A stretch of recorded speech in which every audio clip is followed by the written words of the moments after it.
Hey, it's Bailey O'Brien. Happy almost Thanksgiving to those of you who live in the US. I'm in a different room today because the sunlight is in front of me instead of to the side or non-existent. So today I wanted to talk to you about cancer clinics and their role in cancer treatment and how you can find one that would be good for you if you decided that you wanted to go away for treatment. And I'm really still trying to figure it out. Personally, you might know that I went to Chipsa Hospital for treatment for stage 4 melanoma in 2011. I was there for 3 weeks with my mom from middle of February to early March in 2011. And before I got there, the cancer that I had under my chin was already shrinking, and it continued to shrink. And by the time I left Mexico after 3 weeks, it was no longer visible or something that I could feel. So we were hopeful that the rest of the cancer in my body was responding the same way. And ultimately, we did come to find out that it had completely gone away in a very short period of time. And at the end of March, I had a scan that showed that all 5 to 7 tumors were gone. So up until now, I had been strongly recommending cancer treatment at a cancer clinic or hospital if it were possible. And now I'm maybe wondering if it would be wise to try to do a home protocol before going to Mexico. If I had to go back and do it over again, based on what I know now, I don't know if I would have made the same decision. I might have, because I was so scared and I just wanted to do everything that I could as soon as I could do it to get rid of the cancer. My family and I were very scared and probably not, I don't know, maybe not so patient, or maybe, knowing what we know now, we could have just continued on the path that we were on without going to Mexico for treatment and monitored. I think that takes a lot of faith and courage, more courage than I had.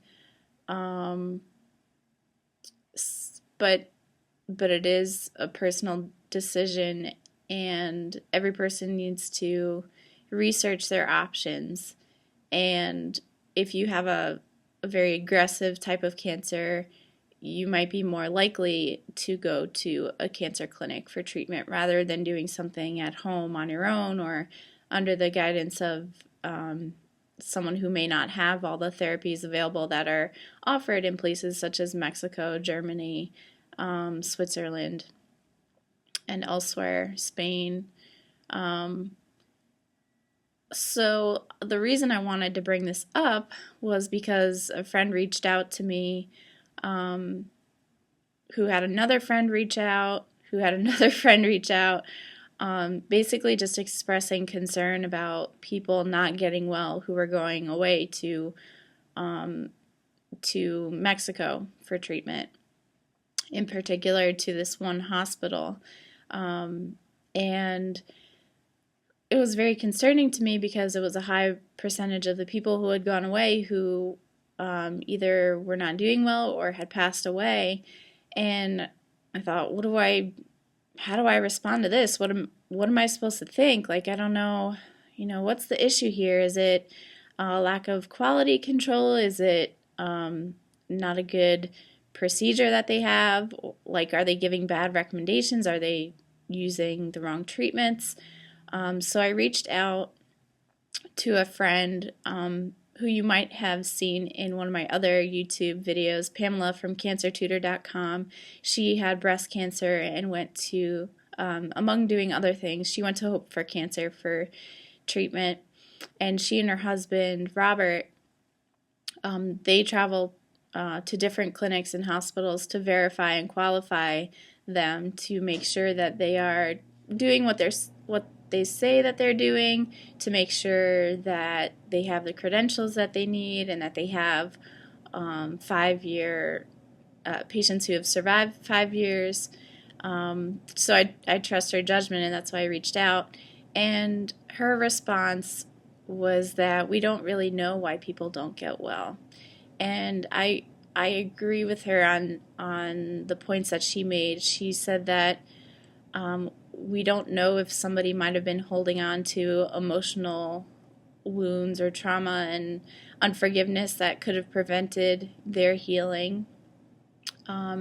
We don't know what kinds of prior treatment they had. And ultimately, no matter what they did or didn't do, it's in God's hands at the end of the day. And like I could think in circles all day about different people passing away and trying to figure out why they did or why these other people aren't getting well. But I have to eventually go to sleep, and because at the end of the day, God is in control, and there are a lot of things that we don't know. There are a lot of things that we do know, and a lot of things that we can do to ensure more success. And I think a lot of the healing takes place at home.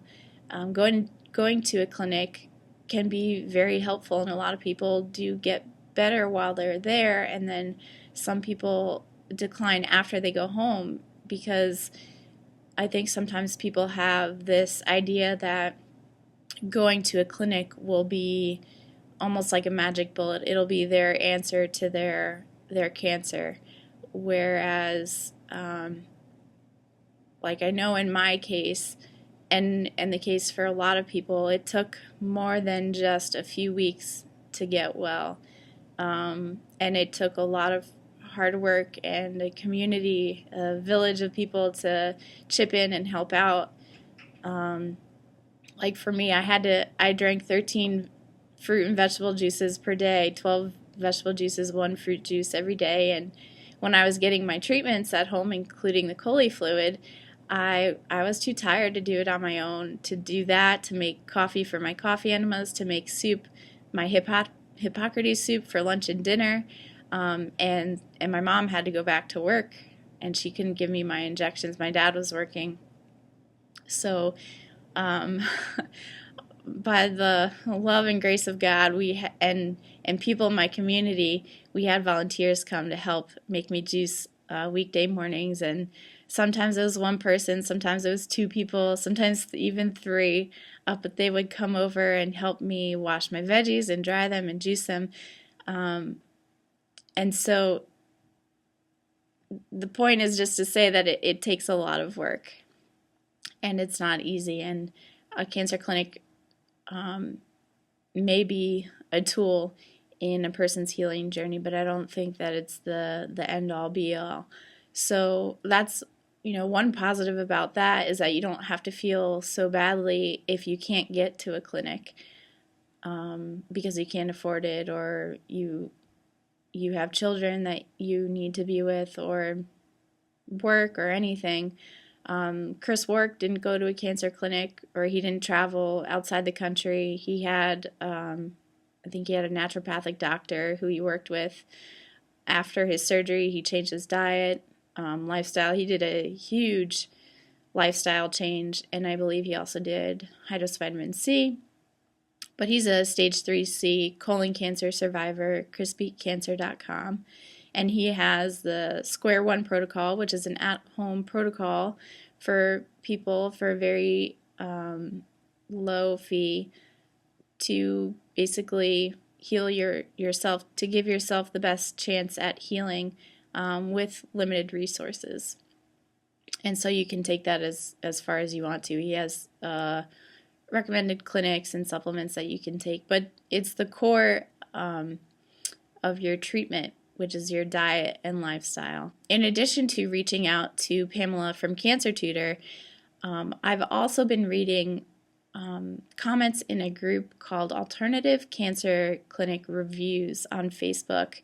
If you can join it, I recommend that you do that because I've been learning a lot. I think that hearing people's personal experiences at any and every cancer clinic is some of the most valuable information you can find out from a cancer clinic, whether you should go there. So there's this one stage 4 breast cancer survivor, Shannon Knight, said I could use her name.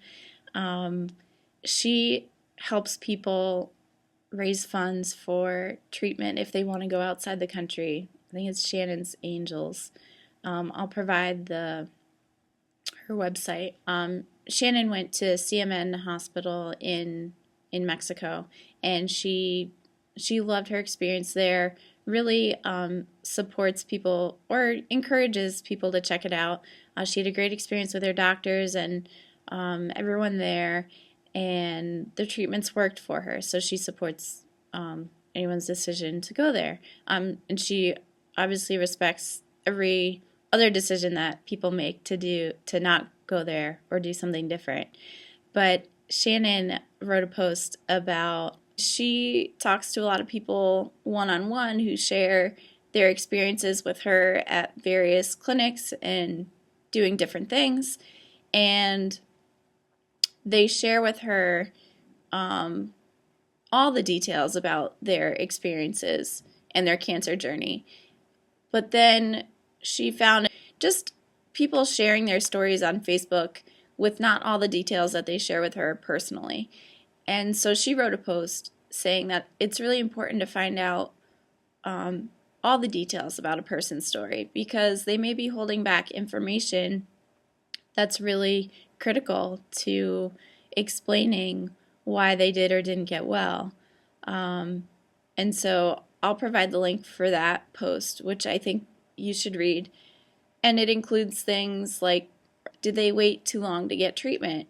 And she's the first to admit that she waited longer than she would have liked for treatment because she didn't have the funds necessary.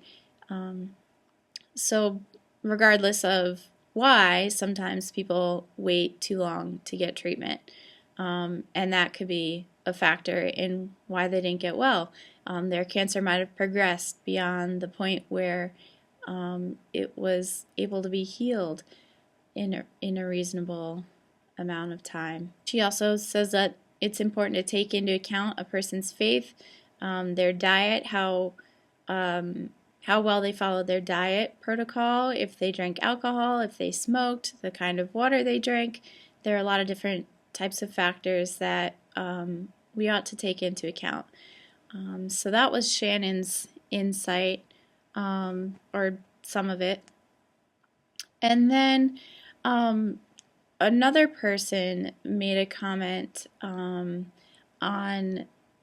how to choose a cancer clinic, because sometimes a clinic can be really good at promoting themselves and marketing and advertising in a way that can be dishonest.